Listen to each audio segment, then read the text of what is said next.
welcome to my show. Today I'm with a very special person. He speaks very well in Parliament. Yes, I'm talking about the National President of JDU and convener of NDA, Mr. Sharad Yadav. Mr. Yadav, welcome to my show. मैं शुरू करूँगा सबसे पहले IPL cricket आपको लगता नहीं है कि ये एक व्यवसाय बन गया है? देखिए, खेल जो है वो तो दुनिया भर में जो रिकॉग्नाइज गेम्स हैं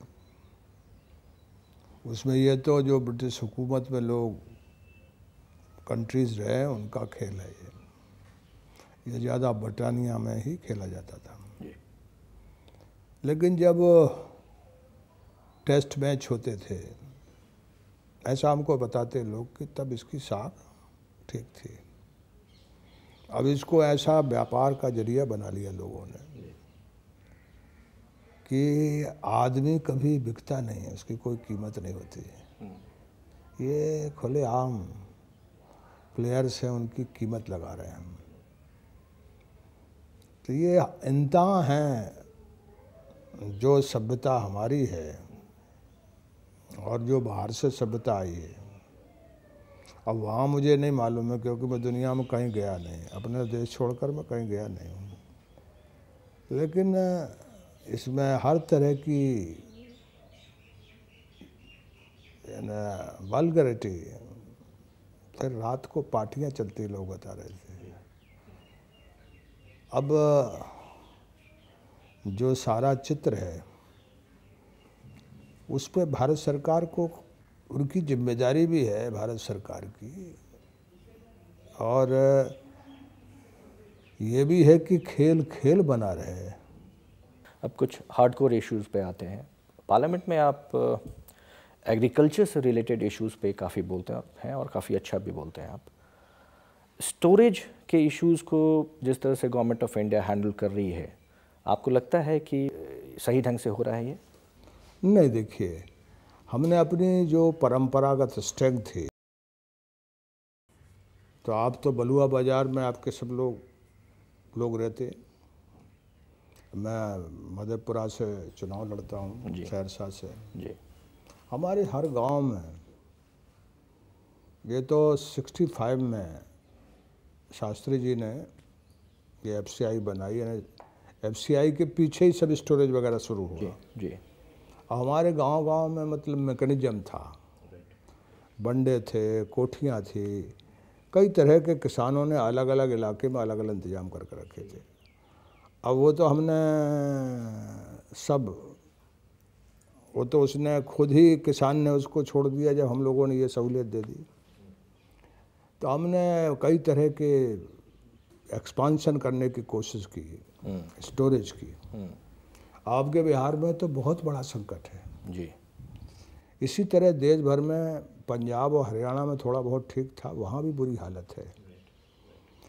जो कोर्स ग्रेन है उसको तो कोई MSP घोषित होती है, उड़द है, आपकी मक्का है, बाजरा है, मूंग है। अब जैसे मैं देखता हूँ कि कई इलाके ऐसे हैं बिहार में जहाँ गर्मा मूंग होती है। जी। अब वो किसान को उसके दाम नहीं मिलते जो अनाउंस है। अच्छा, इसके बाद आज स्थिति जो है, मैं जो बहस आज लोग जो चला रहे हैं वो ये है कि हमारे पास लगभग 30 मिलियन टन्स, 30 लाख टन अनाज अतिरिक्त होगा। अब पिछले 2-3 साल से आप देख रहे हैं जो विजुअल मीडिया में ख़ास करके अच्छा दिखाते हैं उसको। जी। जो एक बात मुझे लगती है कि जो मीडिया, प्रिंट मीडिया हो चाहे वो विजुअल इलेक्ट्रॉनिक है जी, तो वो डिस्प्ले उसका बहुत अच्छा करता है। अब पिछले 2-3 साल से एक बड़ी हिस्सा अनाज का वेस्ट हो रहा। जिम्मेदारी भारत सरकार की है और राज्य सरकार की जी। ये अकेले भारत सरकार की नहीं, राज्य सरकार की भी है। अब जैसे सर छोटू राम ने मंडी सिस्टम बनाया था हरियाणा और पंजाब में जी। लेकिन बाकी जगह मध्य प्रदेश है, बिहार है, राजस्थान है, आपका उत्तर प्रदेश है, बाकी सूबे हैं, इनमें कहाँ एमएसपी पे खरीद सरकार कर रही है।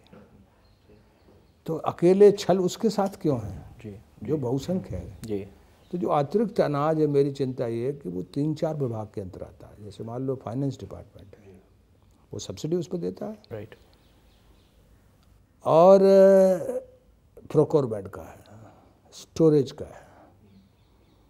आप 60 साल में 65 से आज कितना समय हो गया, हम कोई मैकेनिज्म नहीं बना पाए जो बन सकता है। जैसे हर गांव में आप खरीद कर लीजिए और किसान को दे दीजिए, और 15% जब पूरा मिलेगा तब आपको मिलेगा। ये तो आप कर सकते हैं। कोई मैकेनिज्म बनाइए, एक सुझाव मैंने दिया। जी, अब आपके ये गोदाम जो होते हैं, वेयर हाउसेस, इसको पहले आपने एफसीआई से एक स्कीम निकाली कि 7 बरस जो आदमी वेयर हाउस बनाएगा उसके 7 बरस तक एफसीआई रखेगा। जी, जी, वो फेल हो गया आपका। हाँ, 2009 से।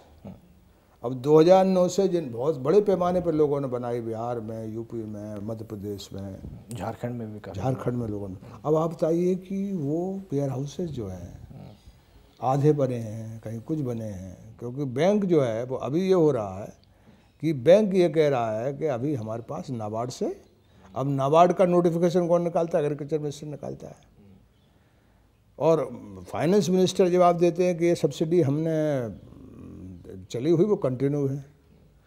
अब ज़मीन पर तो नहीं कंटिन्यू है, यानी स्टोरेज के मामले में केयरलेसनेस है, राइट, बिल्कुल एकदम। अब अनाज जो है वो हमारे यहाँ लोग पूछते हैं उसको, हमारे दिमाग में अनाज जो है वो जो देश की जो सबसे बड़ी ज़रूरी चीज़ है इंसान की, अनाज है, लेकिन हम प्रबंध नहीं कर पा रहे हैं कि ये कैसे हम दोनों चीज़ों को वो करें। हमने बाज़ार को अडॉप्ट किया, यानी स्वीकार किया, और वो कोई बुरी बात नहीं है। दुनिया का विस्तार हो रहा है। जैसे हमारे यहाँ बाज़ार में पहले लोकलाइज था, हमारा तो पूरा का पूरा कल्चर ही अलग है। हमारे यहाँ तो हर गांव रिपब्लिक था। जी, बिल्कुल, उसका बाजार से बहुत कम रिश्ता था। बिल्कुल। और गांधी जी ने भी कई बार कहा है। हाँ, न महात्मा जी या आज़ादी की लड़ाई का कोई यदि एक आधार था तो वो हमारी जो स्ट्रेंथ थी, वो कहते थे किसान, गांव और दस्तकार, यही हमारी ताकत है। अब वो सब हमने सहेज के नहीं रखा, बाजार हमने ले आया। यहाँ 20 साल में जीडीपी घट रही है, इंडस्ट्रियल प्रोडक्शन घट रहा, रुपए की बुरी हालत है, एक्सपोर्ट हमारा इफेक्ट हो गया, ऑयल हम 70% बाहर से बुलाते, हम ये इतनी गाड़ियाँ फैल गई हैं, इतनी आ गई हैं, कोई पॉलिसी बनाने तैयार नहीं है। अब डीजल के मामले में कहते दाम बढ़ाना। भाई आप बताइए कि जो सेल टावर हैं, जो बड़े बड़े होटल्स हैं, 5 स्टार हैं, जो बड़े बड़े मॉल्स हैं, कहीं भी चले जाइए आप, ये सब डीजल के जनरेटर से